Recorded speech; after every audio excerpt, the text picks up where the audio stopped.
আজকের দিনেই 16 অক্টোবর 1946 সালে জন্মগ্রহণ করেছিলেন একজন এমন ব্যক্তি যিনি ছিলেন উড়িষ্যার প্রাক্তন মুখ্যমন্ত্রী এবং একজন লেখক।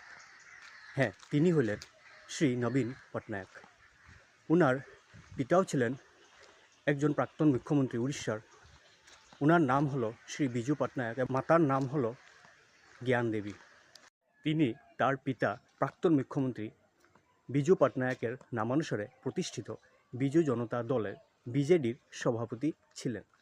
নবীন পটনায়ক 1997 সালে তার বাবার মৃত্যুর পর রাজনীতিতে যোগ দেন এবং একই বছর বিজু জনতা দল বিজেডি প্রতিষ্ঠা করেন।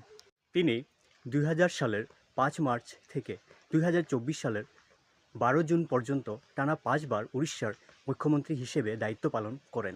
এর মাধ্যমে তিনি ভারতের দ্বিতীয় দীর্ঘতম মুখ্যমন্ত্রী হিসেবে রেকর্ড করেন। 2024 সালের রাজ্য বিধানসভা নির্বাচনে তার দল পরাজিত হয় এবং তিনি ক্ষমতা হারান। রাজনীতিতে আসার আগে তিনি একজন লেখক হিসেবে সুপরিচিত ছিলেন এবং কয়েকটি বইও লিখেছেন। জীবনের বেশিরভাগ সময় উড়িষ্যার বাইরে কাটানোর কারণে তিনি উড়িয়া বলতে সাবলীল ছিলেন না, যা সমালোচনার কারণ হয়েছিল। তবে তিনি রোমান লিপিতে লিখে উড়িয়া বক্তব্য দিতেন।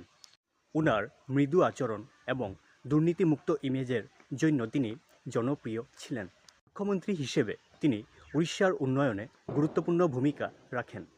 দুর্যোগ ব্যবস্থাপনার জন্য জাতিসংঘ তার সরকারের প্রশংসা করেছিল। আজকের এই ভিডিওটি এতটুকুই ছিল। ভিডিওটি ভালো লাগে তোমরা অবশ্যই একটি লাইক আর কমেন্ট করে যাবে।